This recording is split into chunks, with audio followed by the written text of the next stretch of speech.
Minabalitaan ka, hindi mo naman nalaman kung anong paliwanag ng kabilang partido. Bumuo ka na agad ng pasya kung sino ang tama at mali, sino ang masama at mabuti. Isang uri na naman ng judgment. Huwag daw manghuhusga.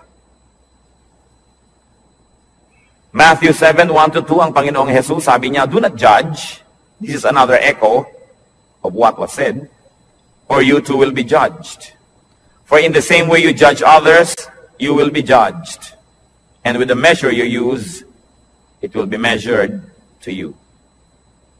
What will happen if we judged? Ano pong mangyayari pag tayo naghatol sa kapwa? Malinaw na malinaw ang sinabi. You too will be judged. Pag ikaw ay humatol, hahatulan ka rin nino ng tao at ng Diyos. Di po ba't pag may mga sinasabi sa iyo, dapat malinis ang bahay mo, dapat ganitong ginagawa mo, dapat ganyan ka, sasabihin ng iba, bakit ikaw? Kasi ikay humahatol, hahatulan ka rin. Pero, ang mas masakit doon, hahatulan ka ng Diyos. At yun ang mabigat na hatol. At ano naman po ang problema kung hahatulan tayo ng Diyos?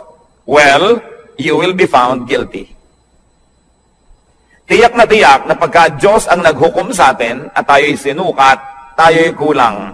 Tayo'y tinimbang, siguradong tayo'y kulang. Sapagkat sabi sa Romans 3:23, for all have sinned and fall short of the glory of God. Lahat ay nagkasala at kinapos sa kaluwalhatian ng Diyos. May exempted ba? Exempted ba ang mga taga-Bacolod? Exempted ba ang mga taga-Las Piñas? Hindi. Sabi, lahat ay nagkasala at kinapos. Romans 3:10-12, as it is written, there is no one righteous, not even one. There is no one who understands, no one who seeks God. All have turned away, they have together become worthless. There is no one who does good, not even one. Sa tingin ng langit, walang gumagawa ng tama. Lahat ay nagkakamali, panapanahon lang. Kung minsan ay tamang-tama ka ng 2 araw, sa pangatlong araw, nadapa, may mali na. Yun namang iba, hindi na talaga tumabangon sa pagkakadapa, permanente nang nakadapa. Sobra nang nasanay sa pagkakasala. Wala daw nakauunawa. Pero sasabihin natin, hindi po ba may ginagawa kaming tama? Subalit sabi rin sa Bible, ang pinakamagaganda at pinakamalilinis nating gawa ay para lang basahan. Kung ito ay hahambing sa kalinisan ng Diyos, kulang at kulang pa rin. Kaya walang maaring magyabang na sasabihin niyang ako'y tama, so pwede na ako ngayong manghusga ng iba. Ako'y maayos, so pwede ko na ngayong hatulan ng ibang hindi maayos. Sapagkat maaring maayos kayo ngayon, hawak niyo ba ang bukas? Nakatitiyak ba tayo? Napakarami pong naririnig ko nung araw, mga magulang, kung pintasan yung mga anak na dalaga ng kapitbahay, ng mga tagarong kabilang kalye. Pagkatapos, kung lumaon yung mga sarili nilang anak na dalaga ang mga napapariwara, di wala na sila ngayong masabi dahil nauna na ang paghatol nila doon sa iba, sabi pa naman, kung anong panukat mo sa iba, ganun ka susukatin. Sobra kang mahigpit sa iba, magiging mahigpit din sa iyo ang Diyos. Yan ang problema pag tayo po'y humahatol agad. Genesis 6:5, nung nilikha ng Diyos ang tao at kutakot-takot ang kasalanan at mga kasamaan ng ginawa ng tao, the Lord saw how great man's wickedness on the earth had become, and that every inclination of the thoughts of his heart was only evil all the time.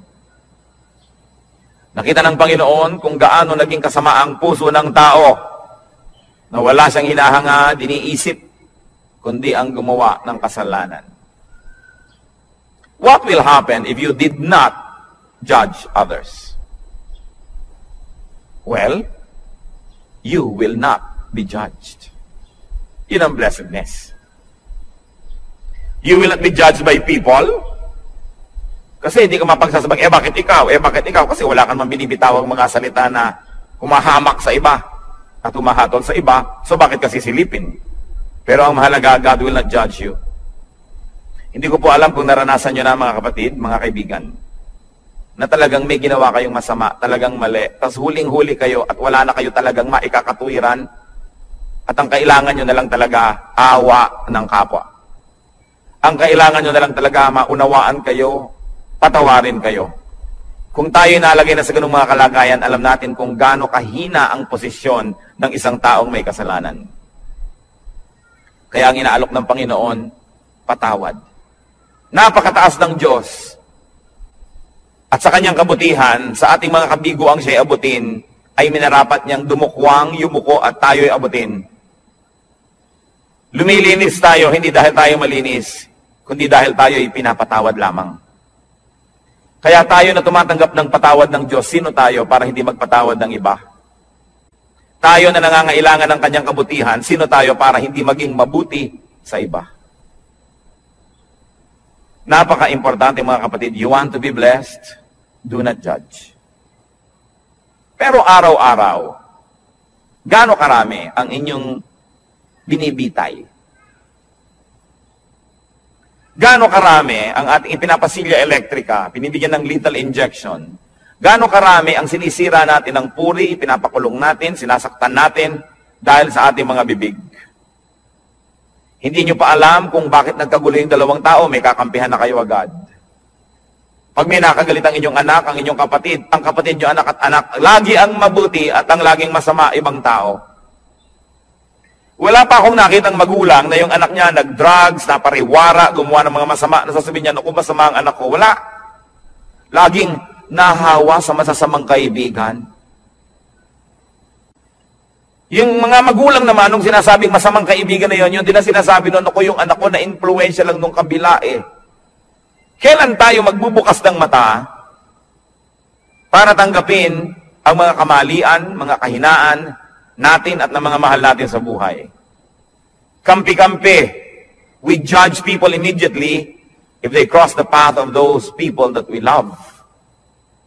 Kaya yang pong emosyon, madalas yan bumubulag, sumisira sa isang malinaw na pag-iisip.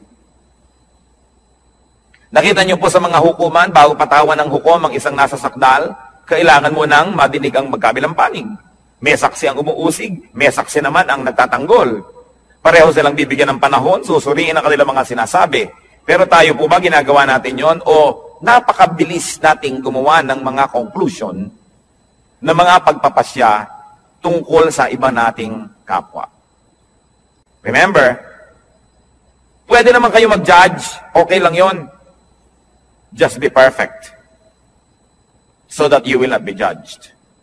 But as long as you have sins, as long as you have errors and weaknesses, be kind with your judgment because you will need the same kindness to be applied to you.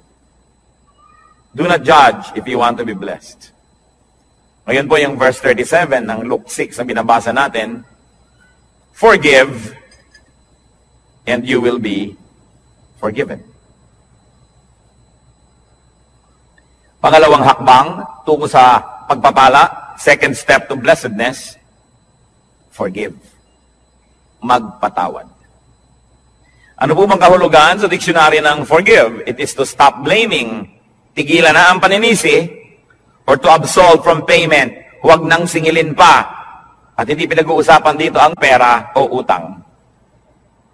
Mabuting malinaw. Ang pinag-uusapan po dito yung mga utang sa loob, na nasaktan kita, sige na, huwag nang singilin. Nagkamali ako sa'yo, sige na patawarin. Nagkulang ako sa'yo, sige na punan. Do not collect or take revenge. Balance the sheets. Kung meron pong metro, sige na, i-return na yung reading sa zero. Huwag nang matuos. Magpatawad. Gaano po sa ating karami ang may dala-dala dito sa puso na lason? Asido, dahil hindi tayo nagpapatawad ng kapwa. Mga misis, na pinagtaksila ng inyong mga asawa once upon a time, napatawad nyo na ba? Kasi kung hindi pa kayo nagpapatawad, kahit pa nga kayo yung agrabyado, magiging dalawa ang pagka-agrabyado nyo. Kasi, hindi rin kayo patatawarin. Na bagamat hindi kayo naging taksil na asawa, maaring may iba naman kayo ibang kasalanan na iuusig din sa atin ng langit. Kaya ang nagkataon ay pare-pareho lang tayong makasalanan. Iba-iba lang ang uri, anyo, hugis, kulay ng ating mga pagkakamali. Pero kung tutuusin, lahat din naman tayo ay may mga pagkakamali. At pag hindi kayo nagpatawad, kayo nagiging bilanggo ng taong kinamumuhian ninyo. Tuwing naaalala nyo siya, nawawalan kayo ng ganang kumain, nawawalan kayo ng ganang matulog, tumatamlay kayo. Pati sa pagnenegosyo nyo, nawawala kayo sa sarili, nagkakamali-mali ang sukli. Nalulugi pa rin kayo. Ipagpalagay na minsan na tayong nalugi, minsan na tayong nasaktan, minsan na tayong nahirapan. Pero habang di pa kayo nagpapatawad, patuloy pa kayong masasaktan. Kaya sa pagpapatawad, hindi lang yung taong nagkamali ang pinapalaya ninyo, kundi ang inyong mga sarili rin. Gaano karami ang dumating ngayon dito na may kinikimkim sa puso na sama ng loob, galit, nakatanim na mga hinanakit. Sayang ang pagpunta nyo rito kung lalabas pa kayo sa pinto ng bulwagang ito na dala-dala nyo pa rin yan pauwi. Alam nyo po ba na kayo'y kinatagpo ng Panginoon ngayon, hindi ito isang aksidente, sapagkat nais niya tayong lahat palayain mula sa spirito ng hindi pagpapatawad.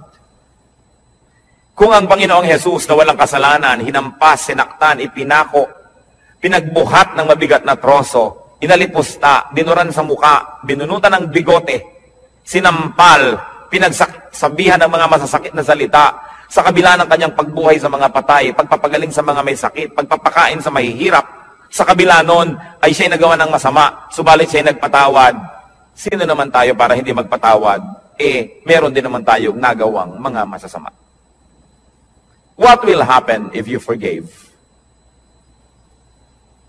You will be forgiven.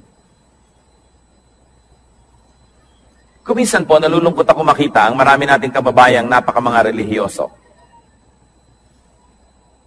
Nagpapapako sa krus, naghahampas sa sarili, hinihiwa ng blade ang mga likod, dumidipa, lumuluhod sa munggot asin, naglalakad ng paluhod, pinahihirapan ng sarili upang mapatawad sa kanyang mga kasalanan. Hindi naman lihim ang daan tungo sa kapatawaran.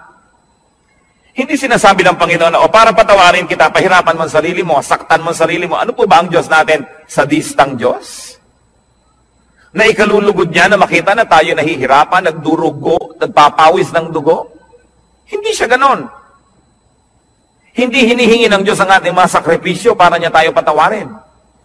Ang sinasabi lang ng Diyos, magpatawad ka sa kapwa mo at mapapatawad ka rin ng langit. Hindi natin kailangan gawin yung mga mahihirap na ginagawa ng marami. Kaya nakakalungkot po sapagkat ko ang Biblia, ang salita ng Diyos ay hindi nakabukas at hindi tinatanggap ng bukas na puso. Maraming ginagawa ang taong nasasayang. Pinipilit niya magpunyagi, maghirap. Subalit hindi naman pala yun ang hinihingi ng Diyos. Magpatawad ka lang sa kapwa. Kaya kung tutuusin, parang mapalad ka pa nga pagka marami nagkamali sa iyo Kasi marami ka rin mapapatawad. Therefore, you position yourself in the path of God's forgiveness. That's why everything that happens can be a blessing. If only you would open your eyes and see that our God is a God who dispenses blessing everywhere, every time, in every situation. What will happen if you did not forgive others? Ano naman ang mangyayari kung di kayo magpatawad? Matthew 6:14-15. Ito po ang sabi ng Panginoong Jesus. For if you forgive men their sin against you, your heavenly Father will also forgive you. But if you do not forgive men their sins, your Father will not forgive your sins. Yan po yung dasal nating Ama namin. Patawarin mo po kami sa aming mga utang, gaya rin naman ng pagpapatawad namin sa nagkakautang sa amin. Forgive us as we forgive those who trespass against us. Patawarin mo kami, gaya rin naman ng aming pagpapatawad. So ang sinasabi, Lord, kung kami po ay mahilig magbigay ng patawad, edi mahilig din kayong patawarin kami. Kung ayaw po namin magpatawad, huwag nyo rin kaming patawarin. At kung binibigyan po namin ng limitasyon ng aming pagpapatawad, na sinasabi natin, pangatlong beses mo nang ginawa yan, sa susunod, di na kita patatawarin, Lord, ganun din pong gawin nyo sa akin. Pag 3 beses na ako nagkaroon ng isang kasalanan paulit-ulit, sa ika-4, huwag nyo na po akong patawarin. Nauunawa po ba natin ito? na kung tayo'y hindi nagpapatawad, tayo rin ang nalulugi. Forgiveness is a bridge. Don't burn the bridge over which you too must pass. Kung minsan sa kahigpitan natin, ayaw nating may makatawid, sinunog natin ang tulay, pero yun pala, kailangan din nating tumawid, pati tayo na damay, hindi rin nakatulay. Kailangan ang pagpapatawad. Sasabihin ng iba, Pastor, napakahirap naman po yata yung magpatawad. Agree ako sa inyo. Yes, mahirap. Pero di po ba mas mahirap hindi magpatawad? Naaalala mo pa, sumasakit pa yung dibdib. Lumulungkot ka. Tumataas ang iyong blood pressure. Pagka naaalala mo ang mga gumawa sa'yo ng mali. Mahirap magpatawad, pero mahirap ding hindi magpatawad. Hirap din lang at hirap ang gawin nyo na yung sa panig ng Panginoon, yung inuutos niya magpatawad. At yan po ang dalangin ko ngayon, kung tayo merong daladala sa puso, dapat patawarin. Siguro parang pelikula na pumapasok sa screen ng inyong utak ang mga mukha ng mga taong ito. Patawarin nyo na. Alang-alang kay Kristo. At kundi malang alang-alang sa Kanya, mga kapatid, alang-alang sa inyong sarili. Sapagkat malinaw ang sinabi ng Panginoon, ang hindi nagpapatawad ay di rin patatawarin ng Ama sa langit. Kailangan ng isang himala para yan mangyari. Kailangan ng hipo ng Espiritong Banal para tayo magkaroon ng pagpapatawad. At yan po ang hihingi natin sa Diyos ngayon. Isang makapangyarihan na hipo niya. Magkaroon ng himala sa ating puso. Magkaroon tayo ng kakayahang magpatawad. Bagamat hindi sana yun ang gusto natin. Kuminsan ay ang gusto natin maghiganti. Subalit hindi yan ang paraan ng Diyos. At ang gumaganti, nagagantihan uli, magagantihan, hindi na matapos ang gantihan. So if you do not forgive, you will not be forgiven by people and by God. You will remain guilty. Therefore, you will be judged. And in the end, you will be condemned. Pangalawa pong hakbang, forgive. Pangatlong hakbang, tungo sa pagpapala, give. Napakalinaw po ng sinabi, give and it will be given to you. Magbigay ka at susuklian ka. Bibigyan ka rin. At ano po, higit sa ibinigay mo, ang ibibigay sa iyo. Kasi, sukat na tama, sisiksikin, liligligin, aalugin, at umaapaw pa ang ibibigay sa atin. Wala tayong kalugihan. So give to people. Give people your 3 T's. 3 letrang T. Time, talent, treasure. Ibigay natin yan sa tao. Lalo sa mga mahal natin sa buhay. Nagtataka naman ako sa mga tao na nag-aaway-away ang magkakapatid dahil sa kaprasong mana. Natitikis ang mga kamag-anak na may sakit, may pagdurusa. Samantalang meron naman pwedeng itulong. Sabi, give. What we do to people is counted as done for and given to Christ. Alam niyo po ba na ang pagbibigay sa tao, lalo yung hindi nakakaganti, hindi makakapagbayad, ay inaari ni Kristong sa kanya ibinigay at kung ganon, siya ang magbabayad. Ano po ba ang tunay na pagbibigay? Yung ang binibigyan mo ay walang kakayahang gumante ng mabuti rin. Kasi kung may kakayahan, binigyan mo lang, baka investment lang yan, puhunan, namumuhunan ka lang. Nagbibigay ka ng maganda dahil may kapangyarihan siyang magsukli sa iyo sa panahon na kailangan mo siguro ang tulong niya. Hindi niyo ba napapansin, pagka mayaman ng may birthday, mahal ang mga regalo?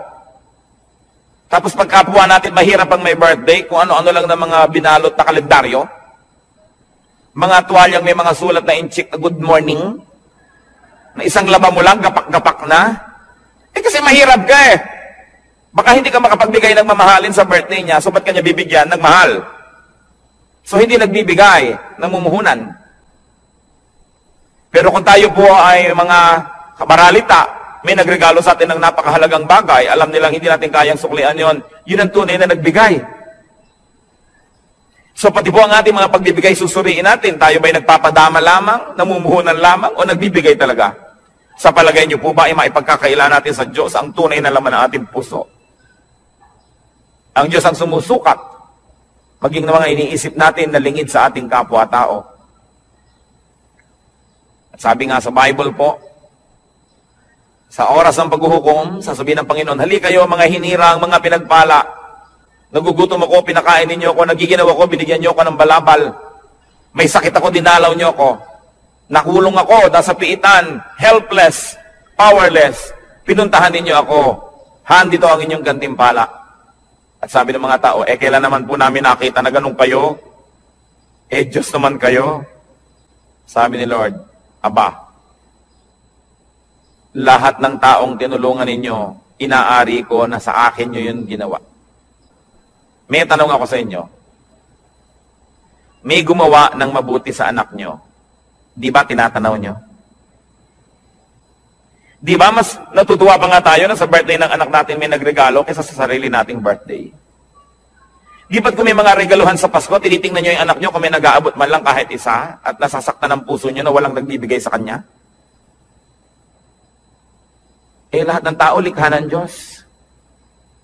Mahal niya ang lahat ng tao. Pag nagbigay ka sa isa niyang minamahal na tao, lalo yung kapuspalad, yung walang pumapansin, hindi kaya niya alam? Hindi kaya niya tinatandaan? At sasabihin niya, balang araw, susuklian ko ang kabutihan mo. Kahit ngayon pa lang, susuklian ko na, sapagkat mabuti ka dito sa aking mga nilalang. Di ba't pag may sumasakit sa kalooban ng ating mga anak ay tayo unang-unang nasasaktan? So kung may sinasaktan kang tao, sa palagay mo ba hindi mo sinusugatan ang puso ng Diyos? Kung meron kang taong hinuhusgahan, pinag-uusapan, chinichismis, inaagawan ng asawa, inaagawan ng pera, nilalamangan, hindi kaya natin pinalulungkot ang puso ng Diyos. Kaya ang sabi niya sa Matthew 25:45, I tell you the truth. Whatever you did not do for one of the least of these, you did not do for me. At yung kabaligtaran naman nun sa verse 40, sabi niya, whatever you did for one of the least of these brothers of mine, you did for me. Kung ano, ang buting di mo ginawa sa kanila, ay sa akin mo ipinagkait at ako ang sisingil sa iyo. At kung ano naman ang buting ibinigay mo sa kanila, ako ang tatanaw ng utang na loob na yon. Ako ang magsusukli. Lalo pangat walang nakapuri sa iyo, walang nakapansin, hindi ka binigyan ng plaque, hindi ka pinagpagawa ng monumento. Ako ang nakakaalam ng lihim mong kabutihan. At sabi sa Biblia, yung ama na nakakaalam ng mga lihim na gawang kabutihan, ang siyang magbibigay sa atin ng pagpapala. Whatever we give to people, we give to God.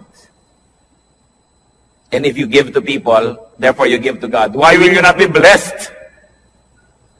Sasabihin iba, kailangan wise? Bakit ko bibigyan yan? Di ako nawalan. Yung iniipon ko ang nabawas. Gaano kahirap ba sa Diyos na ibalik ang gusto niyang ibalik? Kung gusto ba kayong pagpalain ng Diyos, may makakapigil sa Kanya. At kung ayaw kayong pagpalain ng Diyos, meron bang makakapilit sa Kanya? Kaya mahalaga po, yung kasiyahan ng Diyos ang ating inuuna. So we give to people, any people, the least of people.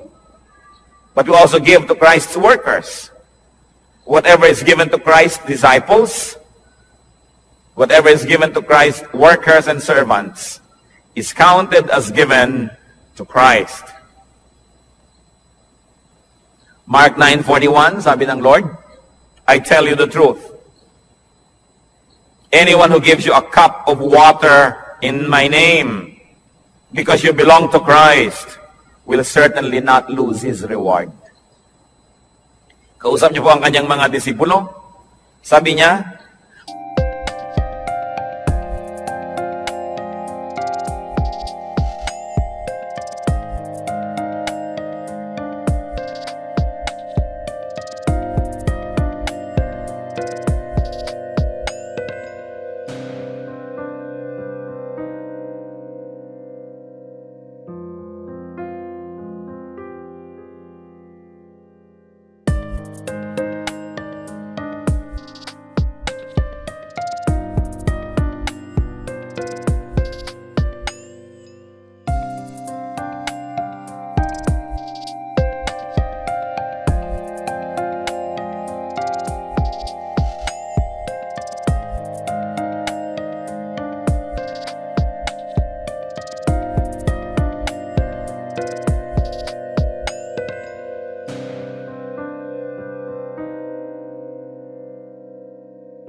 kundi dahil talaga ang puso natin ay naging makadiyos na at ang likas sa Diyos ay mapagbigay.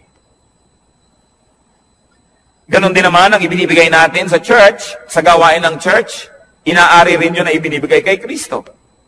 What is given to the church is counted as given to Christ because the church is His body. Sabi po ng Ephesians 5:23, Christ is the head of the church.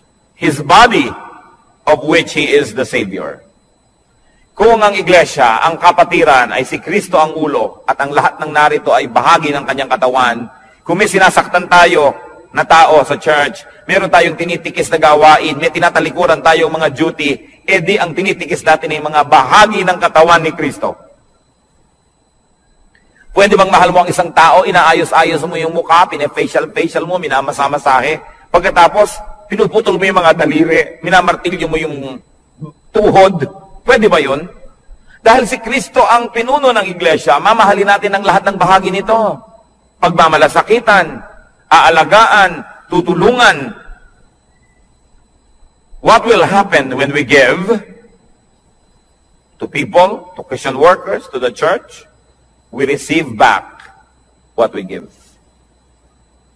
Siksik, liglig, umaapaw. You can never outgive God.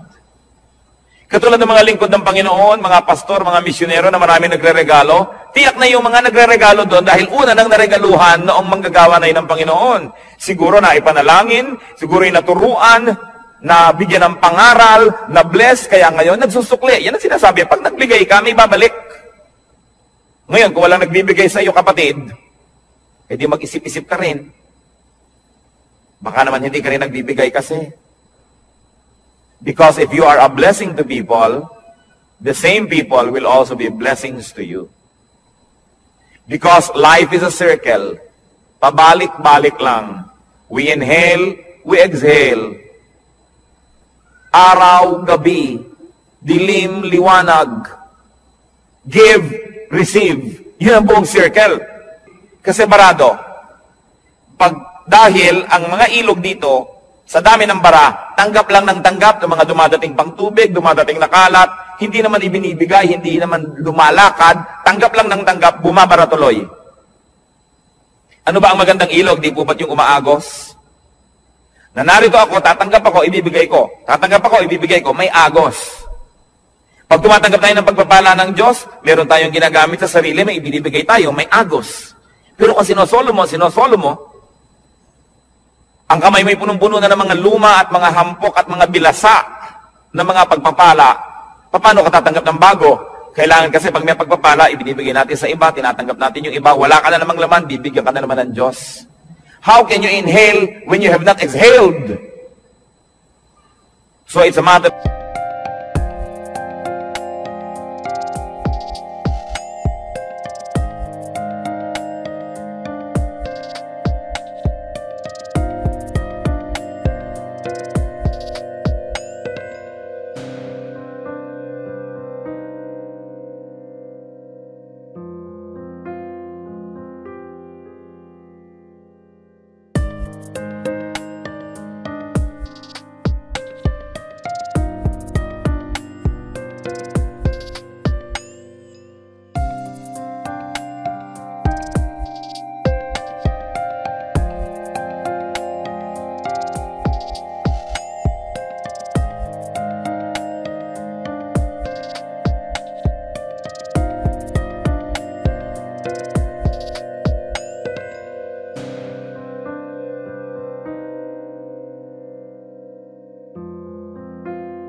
Habit yan. It can be formed. It is a learned behavior. And God can help us.